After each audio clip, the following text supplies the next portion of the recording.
There's something else which I would like to share, which is an addendum to my story told yesterday. I have entitled this episode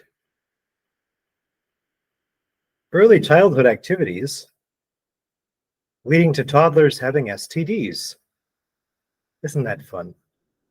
So, in all honesty, I forgot this when I was telling the story yesterday, but it's an important part of the story, which I remember quite vividly.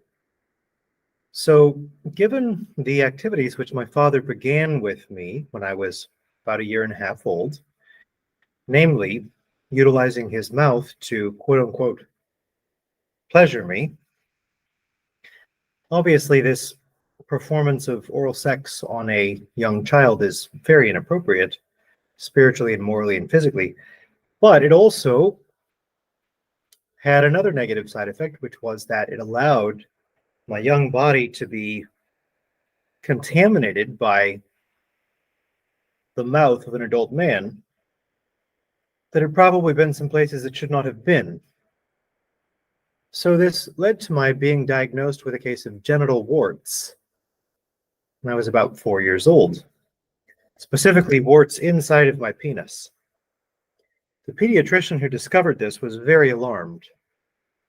My parents report this to me. The doctor was alarmed such that he wanted to perform surgery immediately. It was very clear to him this was unusual to witness an STD on such a young child. My parents refused the initial surgery, or the immediate surgery rather, in favor of the alternative, which was that they sent my parents home with some, I think, super strong, very sharp medical glass tube that they were supposed to shove inside my penis to clean out the genital warts that had accumulated inside of my body, which they did. By the way, I remember this vividly. It was done without painkiller of any kind. So they had to hold me down and then shove this inside of my young body in and out to scrape the warts off of the inside of me.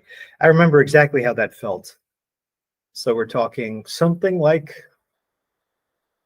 genital medieval torture performed on a 4-year-old by his parents, who had been the ones responsible for the child contracting the disease. Well, it did work, apparently. The pediatrician wasn't wrong. And I was cured. And after an enormous amount of pain, which is to this very day one of my most vivid memories of life, I have not had a sexually transmitted disease.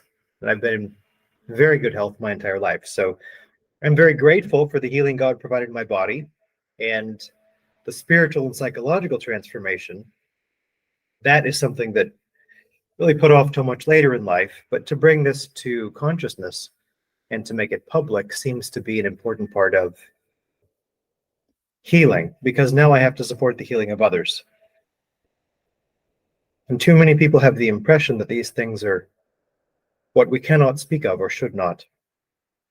Well, if you can't tell your own story, you can't tell the truth about what happened to you. What truth can you be trusted to tell? So I ask myself. Thank you very much for listening. Goodbye.